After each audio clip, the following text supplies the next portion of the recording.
ইউরোপীয় নিজস্ব চিন্তাকে যখন সারা পৃথিবীতে তারা মানব অধিকারের নামে চাপাইয়া দিবে, বাস্তবেও এটা মানব অধিকার রক্ষার চাইতে পৃথিবীতে বিপর্যয় সৃষ্টি করবে।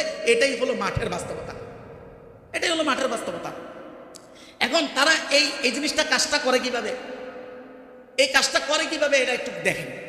মূলত তারা এই যত এনজিও মানব অধিকার সংগঠন, এগুলো মূলত তাদের মানব অধিকারের নামে পৃথিবীতে তার নিজস্ব চিন্তা চেতনাকে প্রতিষ্ঠিত করার টুলস হিসেবে ব্যবহার হয়, টুলস হিসেবে ব্যবহার হয়। আসলে কোনো বাস্তবতা নাই এগুলো। যদি বাস্তবতা থাকতো তাহলে আমার একটা প্রশ্নের উত্তর দেন। পৃথিবীতে আপনি জ্ঞান দিয়ে বলেন তো, একদম সাধারণ জ্ঞান, পৃথিবীতে এই মুহূর্তে কোন দেশের সবচেয়ে বেশি মানব অধিকার দরকার? উত্তর দেন তো, কোন দেশের? হ্যাঁ, সবাই বলবেন কোন দেশ? ফিলিস্তিন। সবাই একমত? হ্যাঁ, আচ্ছা, এর কোনো বাস্তবতা কি সেখানে আছে? নাই। কেন নাই জানেন? এটা আবার একটু মাঝখান দিয়ে বলি।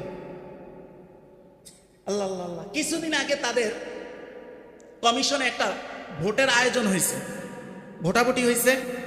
সেখানে কোন বিষয় ভোটাভুটি হয়েছে? যে মানুষ কাফের, মানে যেই ধর্মের যেই রিলিজনের হোক, প্রত্যেকটা মানুষ বলতেই তার খাবারের একটা অধিকার আছে, এই বিষয়ের উপরে ভোট। ফলাফল কি? ফলাফল হলো পৃথিবীর সব দেশ এটার পক্ষে ভোট দিছে, মাত্র 2টা দেশ এটার পক্ষে ভোট দেয় না। অর্থাৎ মানুষের খাদ্যের অধিকার, একটা প্রত্যেক মানুষ হিসাবে তার খাবারের অধিকার আছে, এই পক্ষে 2টা দেশ ভোট দেয় নাই। একটা হলো আমেরিকা আর একটা হলো ইসরায়েল।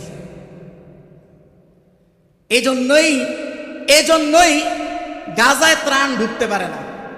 তার মানে তারা মানুষ খাবে, মানে খাদ্যের অধিকার প্রত্যেকটা মানুষের আছে, এটা তারা বিশ্বাস করে না, এটা তারা বিশ্বাস করে না। এখন আপনি কি খুঁজে বের করতে পারছেন যে এটার মিল কোন জায়গার সাথে? এই জিনিসটাই হলো সেই টুলস যেটা একটা জাতিকে সর্বশেষ স্টেপের টুলস, যেটা ব্যবহার করে একটা জাতিকে আপনি এমনভাবে ডমিনেট করতে পারবেন, আপনার নীতি নৈতিকতা সবকিছু মানাইতে আপনি বাধ্য করবেন। এটা হলো সেই টুলস। একই টুলস ব্যবহার করবে পৃথিবীতে আল্লাহর নবী বলেন স্বয়ং দাজ্জাল। এবার মিল খুঁজে পাইতেছেন? মিল খুঁজে পাইতেছেন? এবার দলিল দেই। সহিহ মুসলিমের হাদিস, হাদিস নাম্বার 2937 নং হাদিসের বর্ণনা। পৃথিবীতে দাজ্জাল একাধিক টুলস ব্যবহার করবে মানুষকে গোমরাহ করার জন্য। প্রথমে তার অলৌকিকত্ব, এইটা ব্যবহার করে হাজার হাজার মানুষকে গোমরাহ করবে। যে সে চাইলে ফসল উঠিয়ে দিতে পারতেছে, চাইলে সে আসমান থেকে বৃষ্টি নামাইতে পারতেছে, পুরো পৃথিবী যেন তার হাতে। অতএব সে রব না হয় কিভাবে? হাজার হাজার মানুষকে প্রথমে এটা দেখাবে। যাদেরকে এটা দিয়ে কাজ হবে না, তাদের ক্ষেত্রে দাজ্জাল সর্বশেষ স্টেপে কোন টুলসটা ব্যবহার করবে? আল্লাহর নবী হাদিসে বলতেছেন, এক গোষ্ঠীর কাছে, এক মুসলিম জনগোষ্ঠীর কাছে দাজ্জাল আসবে।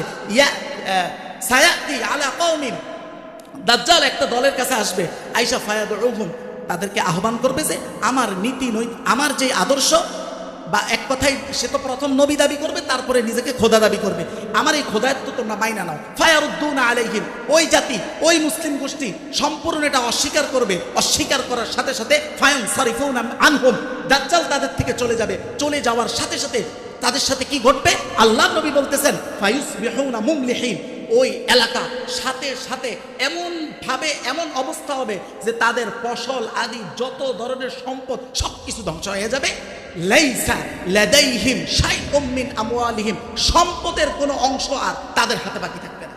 তার মানে খাদ্য অভাব, সম্পদের অভাব। তার মানে কি দেখলেন? এই একই টুলস ব্যবহার করবে দাজ্জাল। তার মানে ওই যোগসূত্র কিভাবে মিলে? এরাই হলো দাজ্জালের প্রধানতম অনুসারী। আর বোকা মুসলমান কত জ্ঞানের স্তরে নিচে গেলে এদের কাছ থেকে মানব অধিকার চায়, আবার বলেও, আবার নিজেকে জ্ঞানীও মনে